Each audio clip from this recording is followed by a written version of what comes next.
Hello, it's Rani Yoga Devi coming to you from my home in Leamington, Ontario. And today, what I want to talk to you about is a podcast that I listened to last night. It was so fascinating that I listened to it 3 times. I listened to it all when I was kind of falling asleep, so I missed a lot of it the first part, but I got it subconsciously. So, the podcast was with a lady by the name of Mel Robbins, who I really, really enjoy. She's the lady who um, has been online telling everybody some very simple knowledge, very, very simple knowledge that we should all consider. And it's simply just let them. If people are behaving badly, let them. If people are behaving nicely, let them. If they want to do something for you, let them. If if things are not going your way and other people are not hanging out with you anymore, let them. You find your own tribe. It's just very, very interesting what's happening um, in our world today, that everybody feels that because you've got somebody in your life for now, that they'll always be in there in your life, and that's just not reality. Even your parents, won't be here forever. Your brothers and sisters, they won't be here forever. Um, so your friends won't be there forever, and partners won't be either. So enjoy the people in your life that are in your life right now, and live in the moment. Enjoy every moment with the people in your life, because you never know how long they'll be around. And I don't mean alive, but they might move to another place. They might just not be able to get to see you for a while. All kinds of things take people out of your life, work, whatever. But I want to talk to you about this guy that Mel Robbins interviewed, and I thought he was just fascinating. I'm going to read from my iPod because I made some notes. And I just think it's fascinating. Everybody should listen to this podcast. And I will send that podcast to anybody who requests it from me. Okay? So the gentleman's name is Dr. Jim Doty, and he is located in California at Stanford University. He's a neurosurgeon and a military veteran, and he overcame the background of a very challenging upbringing when he was very young, and feeling that there was no hope. He grew up in a very difficult family. He became a philanthropist and the founder of the Compassion and Altruism Research Center. He is a pioneer in spinal surgery. He's a spiritual pioneer. He's the chair of the Dalai Lama Foundation, and he is also a New York Times best-selling author. He's got 2 books out now. So what he's talking about is the science of manifestation, neuroscience, and how you can unlock the power of your brain, your heart, and the purpose of your life. That was the topic of this podcast. Wow, just wow. So he said that we all have a lot of negative self-talk, and I believe that's true. And responding with positive affirmations was helpful for him as a young child of 12, living in a challenged, poor family. After he fled a parental argument between his father, who is an alcoholic, and his mother, who has numerous disabilities, on his bike, he rode off to a strip mall where destiny brought him to a magic shop to search for a magician's thumb, a little plastic thumb, which he needed to replace. And when he got there, there was a woman behind the counter. And when Jim walked into the magic shop, he didn't see the person who normally ran the store. Instead, there was a lady there, and she looked at him as a human being, and he wasn't used to that. So it was quite a synchronistic blessing for him to have walked into the magic store and met this lady who he referred to as a radiant being and a mother of the owner. She liked him and taught him for 6 weeks.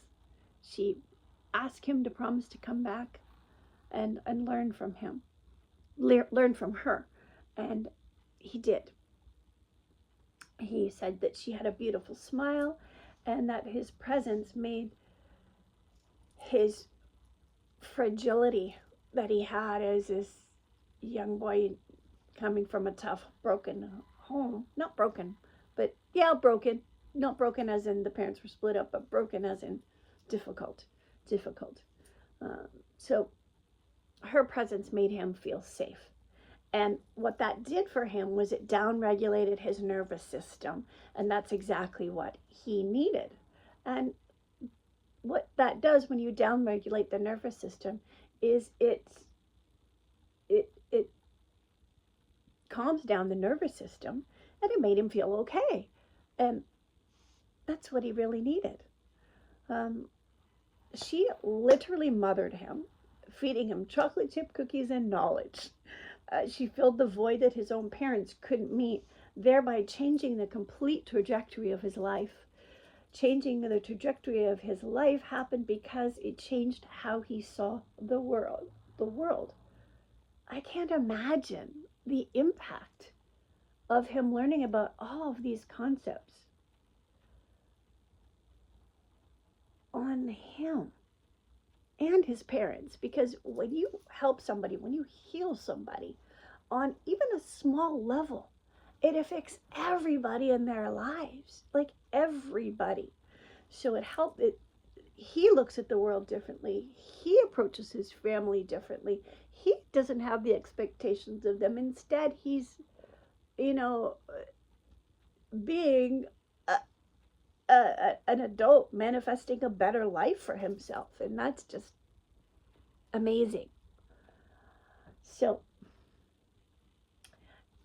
when he was being interviewed, he actually started to cry because it still brings up great emotions in him.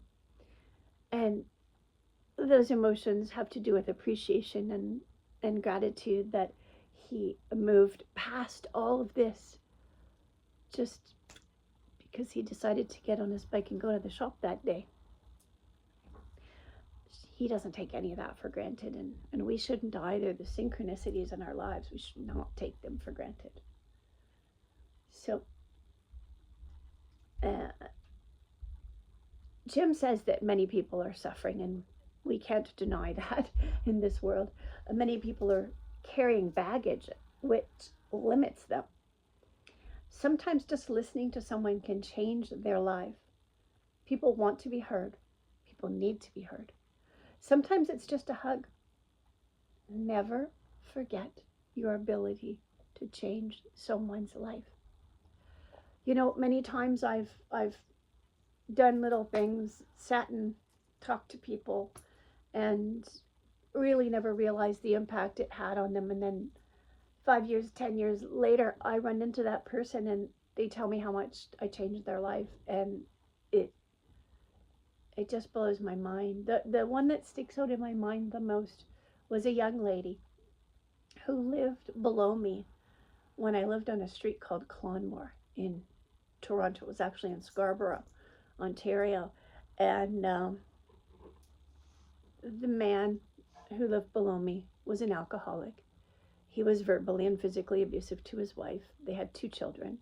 One child left and was on the streets because she felt that was better than being under the roof with her mother and father. And the other little girl stayed. And every once in a while, if something was happening, she'd come on up to my apartment and I'd chat with her. And the father didn't like that too much. And I said, It's okay for her to have an adult friend. It's okay. And he did all kinds of things. He put a nail and hammered it into the lock of my door so that I had to call a locksmith to come. And he did some terrible things. Did some terrible things to my ex too, who was my ex-husband, who was passed away some time ago. It's just a really awful person. So I've dealt with awful people too, uh, and you know, just for that girl to be heard saved her life. Literally saved her life, because she could have gone down the same path as her sister, but she didn't. And when I ran into her, she had gotten into university, she'd gotten some housing for herself, she was doing fabulous, and she just basically hugged me so hard that I don't think she could have hugged me any harder, and I don't think she could have cried harder, and she was just so happy to see me, to be able to share that with me. And really never, ever, ever take for granted the fact that when you speak to someone, you could change their life for the positive or for the negative. Don't let it be negative. If you don't have anything nice to say, like my mom always says, just really don't say anything at all, or wait until you've got something wise to say. So you need to know that you're being heard, not just talking into the empty void when you're talking to another person. Listening seems to be a very poorly developed skill in our culture. I don't know why that is, but I think it's really important that those of us who are aware, who are conscious, really do our best to try and listen to people and share that information to people that are important to us in our lives, how important it is to communicate well. And communicating isn't just you talking or writing, it's making sure that the person that you're communicating with understands fully what you said and has an opportunity to respond, to ask questions, all of that. So give people the benefit of the doubt, and give yourself the benefit of the doubt. Sometimes it's you carrying the baggage, sometimes it's somebody else. So if you grew up in a difficult background like Jim's, there were two paths, he said. The alcoholic is the first one. The drug abuser is alcoholic or drug abuser, same thing, with mental health issues. The other is that you over excel or overachieve. The path of the overachiever gets bifurcated. And if you don't know what that word means, it means split into, bifurcated, into two groups. And the first one is, nobody helped me. I did this all by myself, and I'm not going to help another living being because nobody helped me. And it's kind of a negative mindset, even though they're doing well, they've got a negative mindset, so they probably don't have a lot of people around them, a lot of friends and that sort of thing, because they're pushing everybody away with their negativity. And then the other is, someone helped me, and I am going to spend my whole life helping people because I understand the pain that people go through, and I want to help alleviate their suffering in a way that I can. And that can be in any way. You can be doing physical healing. You can help people become fit. You can help people become fit financially. You can help them with their business. You can help people in so many ways that helps alleviate their suffering. You can help them with their family issues. You can help them with their communication. Everybody's got skills with which they can help people, whether it's in a job or whether it is just interpersonally reaching out and picking a person once a week to help. And sometimes you don't have to pick them, they come to you. That's been my experience. The key to social safety is being able to down-regulate your nervous system, to calm it down and keep it calm regulates the stress response. And that is what this lady did for Jim. These techniques that he taught her, no, sorry, she taught him. Now he's teaching them to everybody, so I'm getting all confused.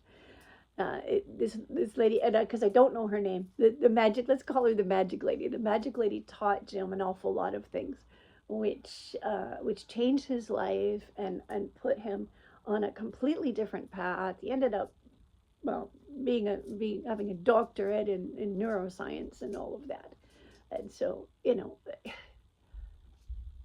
if you are not encouraged to do what you do best, or to find what you're supposed to do in this world, and we all have a purpose, then your possibilities are limited, because you're thinking in a small little box, instead of thinking, gee, the world is my oyster. Let me grab my bit of it and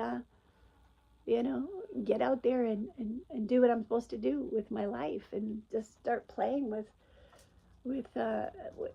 doing different things, trying different occupations and education and all of that, until you figure out where you belong in the world. And a lot of us go through many incarnations of jobs and educations before we find what works, because what works for you in one moment might not work for you 10 years later. So you're constantly changing, and sometimes what you're doing for a living needs to change as well.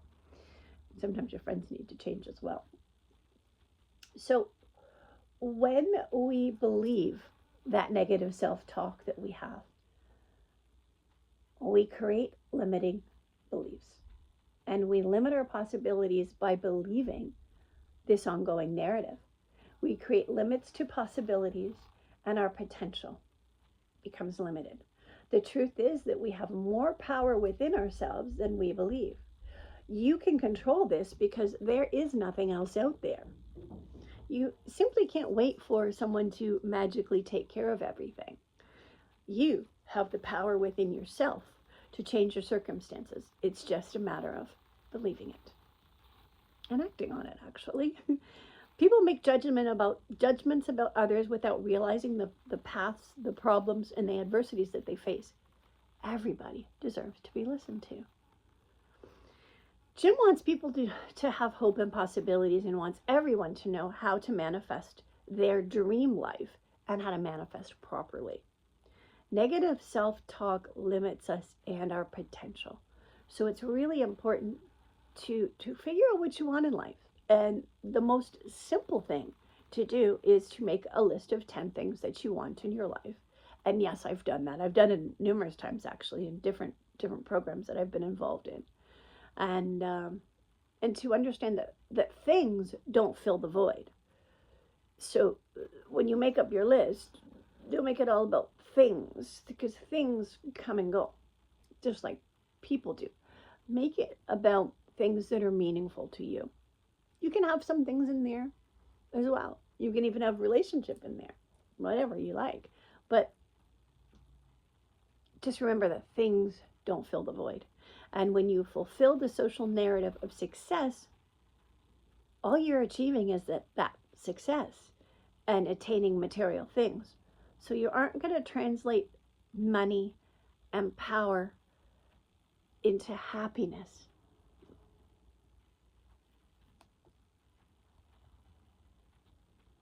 Somehow I deleted a word and I had to type it back in again. You can't learn if you can't attend. And attend means focusing and paying attention. That's why things like meditation are so incredibly important. If you know how to meditate, and you know how to do breathing exercises, just simple breathing exercises, simple pranayamas, which I teach everybody before I even teach them any physical yoga. Breathing exercises are really important because they ground you and they bring you into the parasympathetic. You don't want to be into the sympathetic, because sympathetic is, whereas your parasympathetic is your calm state of mind, and you're in your heart center then. And if you're in your heart center, you're gonna be in line with what you're meant to do. If you're off of that and you're scattered, you won't find as easily the path that you should be on. So that is important. Breathing exercises, physically moving the body so that you have comfort and your muscles are strong and your joints feel good, are also incredibly important. And that's what I talk about primarily on my channel. So stay in that parasympathetic heart space. It's very important. And I laughed because when he spoke about the lady in the magic store, he kind of described her as a lady, a larger woman wearing a muumuu that was blue and white striped, and she had long flowing gray hair. And I laugh because when I was really young, I studied fashion merchandising management, and I have a degree in that. And as a part of my education, I had to work for Ontario fashion exhibitors in the city of Toronto, and that was part of my degree.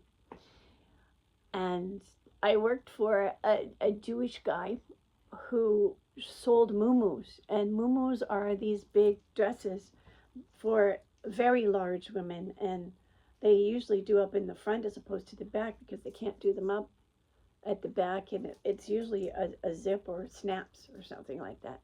Anyhow, I weighed all of 110 pounds, if that, soaking wet. And I was like really fit because working out was what saved me from spinal disease, which was twisting my spine. So, exercise was and always will be important to me. And when I worked for this gentleman, I think his last name was Adler, if I remember correctly. And anyhow, there was always lox and cream cheese when I got there, and the lox and cream cheese was also available for the buyers, available every morning and at my boss's showroom. And it was always funny because they would come in and they would come in and want to look at the muumuus, and I'd take them through the showroom and all that sort of stuff. And they just kind of laugh, and they'd look at Mr. Adler and see, Mr. Adler, how'd you get this little skinny thing? Because there's not like the buyers were big, but they were buying for the big people, and he just thought it funny that this little skinny thing. I'm not skinny now. I'm not skinny now, but I was at the time, and I just thought it was funny. I was so tiny that I got picked on when I was really young, and so I relate very strongly to when I hear stories about people being bullied and stuff like that, because yeah, I was there when I was really young. So don't be the bully. Don't let your kids be the bully, and teach them to be responsible for their words and their actions. Because in life, that's all you have, your thoughts, your words, and your deeds. And I don't care what religion you are, thought, word, and deed is mentioned in every single one. Might be worded a little bit differently, but yeah. What you think in your head, you become. What you become, you create the life that you create by your thoughts and your words, whether they're written or spoken. That creates your reality going forward. So it's really important to always be aware of where your thoughts and your words are going, and to check in with yourself to see if where you want to be, and if it isn't, course correct. Anyhow, that's all I have to say for today. This is really long. I usually do short videos, and this is almost 25 minutes. Take good care and have yourselves a wonderful weekend. We're coming up on Halloween, and I'm not going to address the whole issue of Halloween. That's another story for another day. Take care. Rani Agadevi. Have yourself a wonderful, wonderful weekend. Bye-bye for now.